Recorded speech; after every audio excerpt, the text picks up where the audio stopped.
নমস্কার বন্ধুরা, সুস্মিতার গল্পের চ্যানেলে আপনাদের স্বাগত।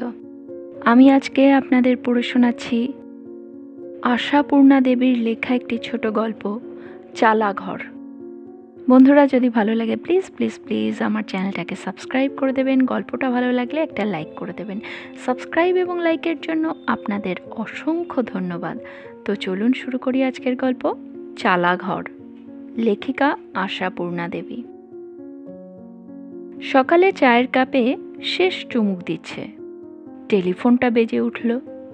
শেষ চুমুক শেষ না করেই টেলিফোনের কাছে ছুটে চলে এলো মালবিকা। যাক মৌজের শেষ চুমুক, টেলিফোন যন্ত্রটি বড় কড়া মনিব, এক ডাকে সাড়া না পেলেই হয়তো কট করে কেটে দেবে যোগাযোগ। তখন তুমি হাঁপিয়ে মরো, কে ডেকেছিল ভেবে। মোড়াটা টেনে নিয়ে বসে হ্যালো, কে বলেই আহ্লাদে উথলে উঠল মালবিকা। প্রায় ডুকরে উঠেই বলল, কে? কাজরি? ও, কতদিন যে তোকে ফোন করার চেষ্টা করেছি বাবা, জ্বালাতনের ভয়ে রিসিভারটা নামিয়ে রাখিস নাকি বলতো? ও, টেলিফোন খারাপ ছিল? তা অবশ্য অবিশ্বাস্য নয়। কতদিন খারাপ? কি বললি? হি হি, অনন্তকাল। হি হি, তা সেটা অবিশ্বাসের নয়, কিন্তু এখন হঠাৎ এই সকালবেলায় পেয়ে গেলি বুঝি? কি কি বলছিস? আহা, সকালবেলা একটা নিরীহ বেচারিকে নিয়ে গুজব ফাঁদলি কেন বাবা? কি বলছিস? গুজব নয়, পাক্কা খবর, 100% সত্যি। চৈতালিদের ডিভোর্স হয়ে গেল? মানে আমাদের চৈতালির? মানে চৈতালি আর সুদীপ্তর? বিশ্বাস করতে পারছি না রে, ভাবতে পারছি না। একটুক্ষণ স্তব্ধতা, যেন দূরভাষণের দু প্রান্তে থাকা দুই বান্ধবী ভয়ঙ্কর এই সংবাদের ধাক্কাটা সামলাতে সময় নিচ্ছে। একটু পরে আবার মালবিকার সুর ধ্বনিত হলো। এখন আর ঘরের দেওয়ালে দেওয়ালে আহত বিস্ময়ের ঝনঝনা নয়, ভারাক্রান্ত নিঃশ্বাসের ভারে মন্থর মৃদু স্পন্দন। কি হয়েছিল? কি বললি? বাজে কথা বলিস না কাজরি, আসল কথাটা বল বাবা। ওইটাই আসল কথা। আবার একটু স্তব্ধতা, আবার করুণ মূর্ছনা। তার মানে চৈতালি এই ছেলে ভুলানো গল্পটাই জাহির করেছে, কিন্তু সুদীপ্ত, সেও এই গল্প অ্যালাউ করেছে? গল্প নয়, সত্যি ঘটনা এই? ওহ কাজরি, দুনিয়ায় অসম্ভব বলে কিছু নেই তাহলে? ওদের সেই প্রেমে পড়ার দিনগুলো ভাব। আমার থেকেও তুই বেশি সাক্ষী থেকেছিস।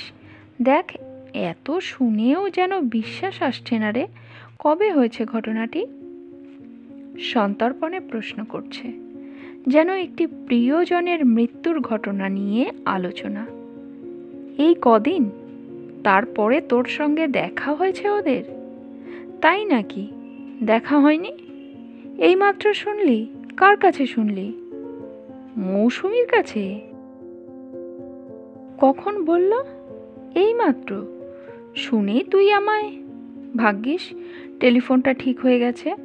তো কাজরি, আমাদের তো মনে হচ্ছে একবার দেখা করতে যাওয়া উচিত। হঠাৎ কোনো বন্ধুজন আত্মীয়জনের মৃত্যু সংবাদ শুনলে লোকে যে সুরে বলে ওঠে, মৃতের বাড়িতে গিয়ে একবার দেখা করা উচিত কর্তব্য, সেই ধরনের সুর বাজল মালবিকার কণ্ঠে। অতঃপর মালবিকার নীরবতা। রিসিভারটা অনেকক্ষণ কানে চেপে বসে রইল। মাঝে মাঝে শোনা গেল হুম হুম, ও, আহা। তারপর আবার কথা বলে উঠল। কার দোষ কার তা যখন জানা যায়নি, তখন দুজনের কাছে যেতেই হয় আলাদা আলাদাভাবে। ওহো, আলাদাই তো হয়ে গেছে দুজনে। ইস, দেখ কি ভুল। ভাবছিলাম যে তো চৈতালি ওর বাপের বাড়িতেই চলে গেছে তাহলে? তা সত্যি, আর কোথায় যাবে? ডিভোর্সের একটাই ট্র্যাজেডি। ছেলেদের সব ঠাঁই ঠিক বজায় থাকে, মেয়েগুলোই উদ্বাস্তু হয়ে যায়, ঠিক না? এই কি হলো? হ্যালো হ্যালো কাজরি, বাহ, কেটে গেল। কাজরির ফোন নাম্বারটাও তো ঠিক মতো জানা নেই। কিছুদিন আগে নাকি ওর এক্সচেঞ্জ বদলে গেছে। কিছুক্ষণ মুখটা বোদা করে বসে থেকে মালবিকা এদিকে এসে ডাকলো, যমুনা। যমুনা এসে দাঁড়ালো, ফিটফাট কেতা দুরস্তর পোশাক পরা ভব্যিযুক্ত পরিচারিকা। কি বলছেন বৌদি? বলছি, আর এক কাপ চা খাওয়াতে পারবে? কি আশ্চর্য, এক কাপ কেন, 10 কাপ খান না। যমুনা একটু হাসল, শুধু কষ্ট করে একটু চিনি বার করে দিতে হবে। আহ, কি মুশকিল, এমন শেষ করে রাখো যে 1 কাপের মতোও থাকে না। সত্যি তোমাদের নিয়ে আর পারা যায় না। যমুনা অবশ্য এ অভিযোগের বিরুদ্ধে কোনো কথা বলল না। ভদ্র এবং বুদ্ধিমতীও। ভাড়ারের আলমারি বা আলমারির ভাড়ার খুলে মালবিকা মেপে মেপে খানিকটা চিনি বার করে দিল। বলল, ওবেলা তোমাদের দাদাবাবুর দুর্গাপুর থেকে ফেরার কথা আছে, তখন যেন আবার বলে বসো না কি দিয়ে চা করব, চিনি নেই। রাত্রের মতো মাছ আছে তো? ফ্রিজ দেখেছ? মাছ নেই, মাংস আছে, মুরগির মাংস। রান্না করা ঠিক আছে, ওতেই হবে। যাও বাবা, চাটা দাও। এই মাত্র একটা দুঃসংবাদ শুনেছে বলেই যে চিনির কৌটা বার করে কাজের লোকের হাতে দেবে, এমন তো হয় না। মালবিকার তো আর চৈতালির মতো উপচে পড়া অগাধ অবাধ ভাড়ারের সংসার নয়। চা খেতে খেতে চৈতালির সংসারের কাণ্ড কারখানা দেখে গালে হাত দিয়েছে। আঁট বাঁধ বলে কিছু নেই। ভাড়ার রান্না, বাজার, রেশন সব কাজের লোকেদের হাতে। চৈতালি জানে না তার সংসারে কোনটা কত খরচ হয়। তবে সমগ্র সংসারের মান্থলি খরচ শুনে ঈর্ষা না হয়ে পারেনি, আবার কাতরতাও। ঠিক যেন বাদরের হাতে খোন্তা পড়েছে অথবা বানরের গলায় মুক্তোর মালা। কখনো কখনো সদুপদেশও দিতে গিয়েছে মালবিকা। সবই বা লোকজনের হাতে ছেড়ে দিয়ে বসে থাকিস কেন রে চৈতালি? দোহাত্তা তো মারছে, তাছাড়া কোম্পানি কা মাল, দাঁড়িয়ে আমে ডাল। নিজে একটু আঁট বাঁধ করে দেখিস, অর্ধেক খরচে সংসার চলে যাচ্ছে। আঁট বাঁধটা করতে দিচ্ছে কে? চৈতালি মুখে চোখে আলোর ফুল ছড়িয়ে বলেছে, জিজ্ঞেস কর না ওই বেহেরটাকে। এককালে তো তোরই প্রাণের বন্ধু ছিল। ভাগ, বাজে কথা বলবি না। আচ্ছা বাবা, না হয় বাজে কথাই, তো হতভাগাটা বলে কি জানিস? তোমার একটু হলুদ 5 ফোড়নের সাশ্রয় করতে গিয়ে অন্যদিকে আমায় কতখানি লোকসানে ফেলবে তা ভেবে দেখেছ? তুমি ভাড়ার থেকে মেপে মেপে চাল ডাল তেল নুন বার করে দিচ্ছ। এই কুদৃশ্য আমাকে দেখতে বলো না। বল তবে আমি কি করে গোছানো হব? বিয়ের 5-6টা বছর পার করেও যারা এমন তাজা তরুণ থেকেছে এবং আরও অনেকদিন এ তারুণ্য বজায় রাখতে দুজনের মাঝখানে তৃতীয় কাউকে আসতে দেয়নি, সুখের পানসি ভাসিয়ে কাটিয়ে চলেছে, তাদের হঠাৎ এই বিবাহ বিচ্ছেদের ঘটনা, এ যেন সেই সেকালের ভাষায় বিনা মেঘে বজ্রাঘাত। দ্বিতীয় প্রস্থ চা খেয়ে মালবিকা নিজেই টেলিফোনের কাছে গিয়ে মোড়াটা টেনে নিয়ে বসল। হ্যালো হ্যালো করে মরতে হলো কিছুক্ষণ। নাম্বার ডায়াল করলেই যে এক চান্সে পেয়ে যাবে এমন আশা করা যায় না। তবু কি ভাগ্যি! কিছুটা নাড়ানাড়ির পর পেয়ে গেল।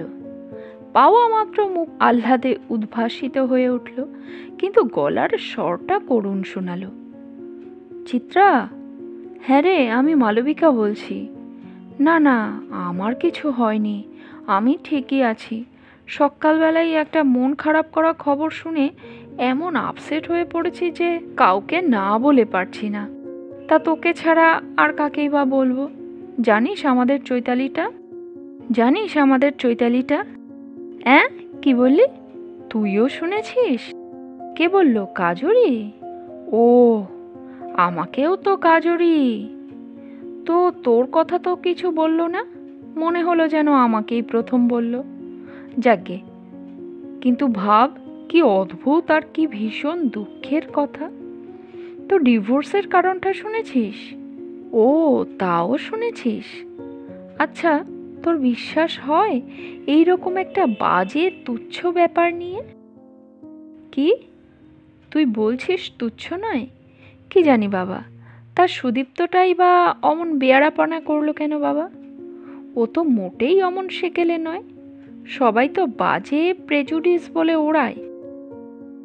হবেও বা। যাকগে, তুই যাবি নাকি দেখা করতে? যাবি? অ্যাঁ, চৈতালির সঙ্গে নয়, সুদীপ্তর সঙ্গে? ও, ও, ও আচ্ছা, তা একরকম ঠিক বলেছিস। আয় না একদিন। জানি বাবা, জানি, সংসার আমরাও করি। আরে বাবা, আমার অসুবিধেটা ভাব, কেবলই টুরে যাচ্ছেন কর্তা। আচ্ছা, রাখছি। যমুনা এসে বলল, বৌদি, গমটা ভাঙাতে হবে, আটা একদম নেই। মালবিকা ঠিকরে উঠল।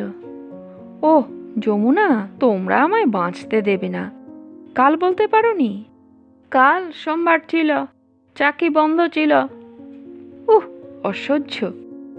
উঠে গিয়ে গম এবং গম ভাঙাবার পয়সা বার করে দিয়ে মালবিকা আবার ফোনের কাছে এসে বসল। রেবা, দময়ন্তী, শাশ্বতী, কাবেরী এবং জয়ন্ত, কল্লোল, ধ্রুব, গৌতম, এদের সঙ্গে যোগাযোগ করা দরকার। চৈতালি সুদীপ্তদের সঙ্গে, যারা একসঙ্গে ইউনিভার্সিটিতে পড়েছে। এমন ভয়ঙ্কর একটা দুঃখের খবর সবাইকে না জানানো পর্যন্ত তো থাকা যাবে না। টেলিফোনের বিলটা একটু বেড়ে যাবে এ মাসে, কি আর করা, বন্ধুকৃত বলে একটা কথা আছে তো। বন্ধুদের ফোন নাম্বার আর ঠিকানা লেখা খাতাটা টেনে নিয়ে বসল। টেলিফোন গাইডে সকলের নাম পাওয়া যায় না, বেশিরভাগই তাদের বাবা, দাদা বা গার্জেনদের নামে ফোন। সেই দুঃখেই খাতা কলম করা। দেখা যাক কাকে কাকে পাওয়া যায়। কিন্তু কি আশ্চর্য, আজ সহজে পাওয়া যাচ্ছে না অনেককেই, অথচ অর্থ এবং সামর্থ্য দুটোই জলে যাচ্ছে। কাউকে নতুন খবরটা দিতে পারছে না, সবাই ইতিমধ্যে জেনে বসে আছে। এত অল্প সময়ের মধ্যে কি করে খবরটা রটে গেল? তার মানে মালবিকাই পিছিয়ে গেছে। ভাত খাবার আগে পর্যন্ত এবং ভাত খাবার পর সারা দুপুর ডায়াল করে করে আঙুলে ব্যথা ধরিয়ে মাত্র একজনকে নতুন খবরটি শোনাতে পারল, সে হচ্ছে গৌতম। গৌতম অফিসের কাজে বাইরে গিয়েছিল, সবে আজ এসেছে। অফিসেই যোগাযোগ করতে হলো, ওর বাড়িতে ফোন নেই।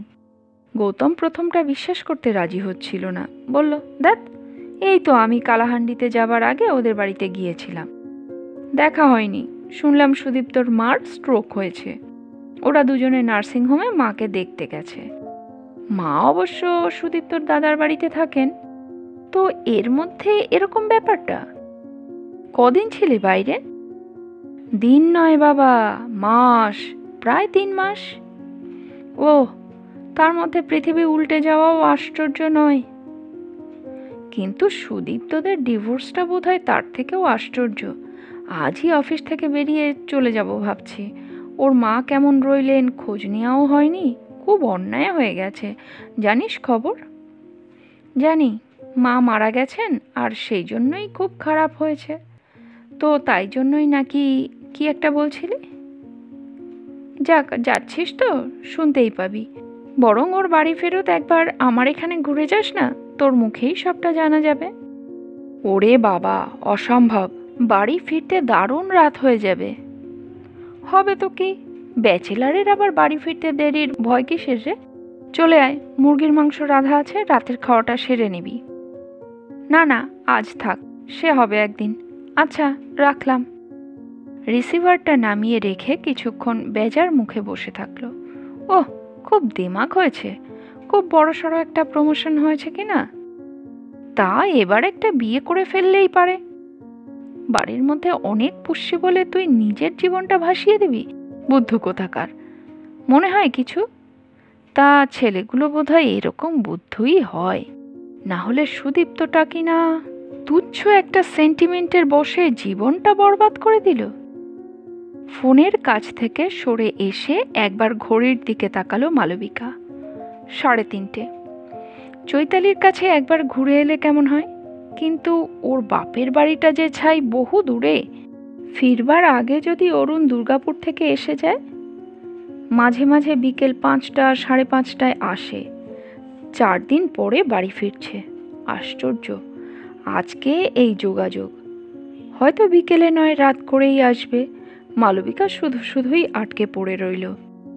বিকালের চাটা খাওয়ার পর থেকেই মালবিকা অস্থির হতে থাকে।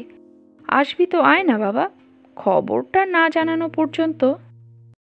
যমুনাকে না হয় 2 বকুনি খেতে হলো এবং আরেকবার চা তৈরি করতে হলো। অন্যদিন এতবার চা খায় না মালবিকা, চিনির দাম তো কম নয়। কিন্তু আজকের কথা আলাদা। আজ মনটা যেন গ্যাস বেলুনের মতো কেবলই হাওয়ায় ঠেলে ভেসে উঠতে চাইছে। চৈতালির সেই আহ্লাদেপনা ঘুচে গেল তাহলে? আর শ্রীমান সুদীপ্তর গা ভাসানি ন্যাকামি? আহা, বেচারি চৈতালিকে হয়তো এরপর চাকরি বাকরি করে চালাতে হবে। বাপের অবস্থা তো তেমন ভালো নয়। গরিব গেরস্তর মেয়ে খুব নবাবই করে নিয়েছিল কিছুদিন। উহ, অরুণটা করছে কি? এত দেরি করছে কেন? কিন্তু মোটেই দেরি করেনি অরুণ নামের লোকটা। ঠিক 5টা বাজতেই এসে পৌঁছালো। আর পৌঁছানো মাত্রই টাই খোলবার আগেই বলে উঠল মালবিকা, জানো কি ভয়ঙ্কর একটা খবর? অরুণ থমকে বলে ওঠে, টুটুকে দেখছি না? তোমার আহ্লাদের ছেলের কথা বাদ দাও। কাল মা এসেছিলেন, জোর করে তার সঙ্গে চলে গেল। বাপি নেই, ভালো লাগছে না বলে। ছুটি থাকায় তো আরো। মা অবশ্য মালবিকার মা, কাছেই বাড়ি। যখন তখন মেয়ের বাড়ি বেরিয়ে যান। নাতির খুবই দ্বিধাভক্ত। অরুণ নিশ্চিন্ত গলায় হেসে বলে, যাক, যমুনাকে পাঠিয়ে আনিয়ে নাও, প্রাণের বাপি এসে গেছে বলে। মালবিকা গলা নামিয়ে বলে, এখন থাক, পরে আনছি। এসব কথার সময় ওর না থাকাই ভালো। এসব কথার সময় মানে? বাহ, তুমি বলছিলাম না খুব একটা খবর আছে? যাক, দুঃখের নয়, শোকের নয়, খবর। অরুণ সহজ নিঃশ্বাস ফেলে বলল, কি আবার তোমার খবর? মালবিকার উদাস গলা, তোমার কাছে হয়তো কিছুই না, আমার কাছে অনেকখানি। চৈতালিদের ডিভোর্স হয়ে গেল। হ্যাঁ, চৈতালি মানে তোমার বন্ধু চৈতালি? সুদীপ্ত আর চৈতালি ভাগ? মালবিকা বলল, আমিও প্রথমে কাজরিকে বলেছিলাম ভাগ। কাজরি? বাহ, কাজরিকে জানো না? আমার বন্ধু, কালো মতো, রোগা মতো, কোকড়া চুল, মনে পড়ছে না? তা পড়বে কেন, আমার বন্ধু যে। অথচ তোমার প্রত্যেকটি বন্ধুকে আমি। অভিমানে কণ্ঠরুদ্ধ হয়ে গেল মালবিকার। অরুণ অবশ্য অলজ্জিত, হা হা করে হেসে উঠে বলল, এ ব্যাপারে যদি বিশদ ব্যাখ্যা করতে বসি হে মালবিকা, তাহলে হয়তো আর একখানা ডিভোর্স কেস জমে উঠবে। সে যাক, খবরটা সত্যি সত্যি? ভীষণ ভাবে সত্যি। আমি কি আর ভেরিফাই না করে ছেড়েছি? সব কটা বন্ধুকে ফোন করে জেনে নিয়ে তবে বিশ্বাস করেছি। তাজ্জব। অরুণ ধরাচূড়া ছেড়ে একটা পায়জামা গেঞ্জি পরে আরাম করে বসে পড়েছে কথার ফাঁকে ফাঁকেই। এখন পা দুটো টানটান করে টেবিলের তলায় ছড়িয়ে দিয়ে বলে উঠল, তাজ্জব, দেখে মনে হতো পৃথিবীর শ্রেষ্ঠ দম্পতি। তা হঠাৎ ব্যাপারটা কি ঘটল? ব্যাপার সে শুনলে আরো তাজ্জব হয়ে যাবে। সম্পূর্ণ জেদের লড়াই, নইলে এত তুচ্ছ কারণে। হয়েছিল কি, সুদীপ্তর মা মারা যাওয়ায় চৈতালি শুধু বলেছিল, ভবিষ্যে যা খুশি করো বাপু, মাথাটি যেন ন্যাড়া করে বসো না। তা খুব একটা অন্যায় কথা বলেছিল? অরুণ পা দুটো টেনে নিয়ে সোজা হয়ে বসে স্থির গলায় প্রশ্ন করল, খুব ন্যায় কথা বলেছিল বলে মনে হয়েছে তোমার? মালবিকা অনমনীয় গলায় বলে, নয় বা কেন, আজকাল কজন আর মা বাপ মরলে মাথা মুড়োয়, দেখতে পাও না? তাছাড়া সুদীপ্ত বাবুটি কবে আবার কি মানামানির ধার ধরেছে? হঠাৎ এমন সনাতনী হয়ে গেলেন বাবু যে নিজের বাড়িতে সাম্যক বিশুদ্ধতা বজায় থাকবে না বলে দাদার বাড়ি গিয়ে গিয়ে একবেলা গঙ্গা জলে রান্না হবিষ্যি খেয়ে আসতে লাগলেন, অন্য বেলা ফল খেয়ে কাটাতে লাগলেন। ন্যাকামি নয়? ন্যাকামি? তাছাড়া আবার কি? মালবিকা ঝংকার দিয়ে ওঠে। সবেতেই যেমন বাড়াবাড়ি করা অভ্যাস, চৈতালি নাকি ওর মাথা ন্যাড়ার বিরুদ্ধে 3 দিন হাঙ্গার স্ট্রাইক করেছিল, তবু ন্যাড়া হয়ে ছাড়লো। দাদার সঙ্গে গঙ্গার ঘাটে গিয়ে মাথা মুড়লো 2 ভাই গলাগলি হয়ে। সেই দাদার বাড়িতেই ফিরে শ্রাদ্ধ করতে বসলেন। রাধিকা, দাদার বউটা নাকি এসে চৈতালিকে বাড়ি গিয়ে খাওয়াবার জন্য সাধ্য সাধনা করেছিল, তো ওর দায়ে পড়েছে। সেই 3 দিনের উপসী শরীর নিয়ে সোজা চলে এসেছে বাপের বাড়ি। ব্যাস, তারপরই কেস ঠোকাঠুকি। কেউ কারো কাছে নতি স্বীকার করবে না। ভাবতে পারো এরকম সামান্য একটা ব্যাপার নিয়ে অমন একটা সংসার ভেঙে গেল। অরুণ আরো সোজা হয়ে বসল, বলল, কারণটা তোমার কাছে সামান্য বলেই মনে হয়েছে তাহলে? কেন, তুমি বুঝি বলতে চাও অসামান্য? তা বলবে বই কি, পুরুষ যে স্বজাতি প্রীতি প্রবল, যেহেতু সে পুরুষ তাই তার দোষটা দোষ নয়। চৈতালির অত অনুরোধ তার কোনো মূল্য দিল না, সেটা কিছুই না। আসলে মূল্য দেবে না বলেই মিথ্যা একটা কুসংস্কারকে বড় করে তুলে জেদের লড়াইয়ে জিতে গেল। শেষ পরিণামটি এই হলো। অরুণ হাসল, বলল, সে তো হতেই পারে। খড়ের চালের বাসিন্দা যদি হাতের জ্বলন্ত দেশলাই কাঠিটা ভুল জায়গায় ছুঁড়ে বসে, এমন পরিণাম হওয়াই স্বাভাবিক। মালবিকা থমকায়। বুড়ো কুচকে বলে, এক্ষেত্রে দেশলাই কাঠিটা কে ছুঁড়েছে বলে তোমার মনে হচ্ছে? আমার যা মনে হচ্ছে তা তোমার মনে হওয়ার সঙ্গে নাও মিলতে পারে। মালবিকার মুখটা কালো হয়ে ওঠে, কড়া গলায় বলে, ওহ, বুঝেছি। তা তোমার ধারণা তাহলে ঘরটা চালা ঘর ছিল? তাই তো মনে হচ্ছে।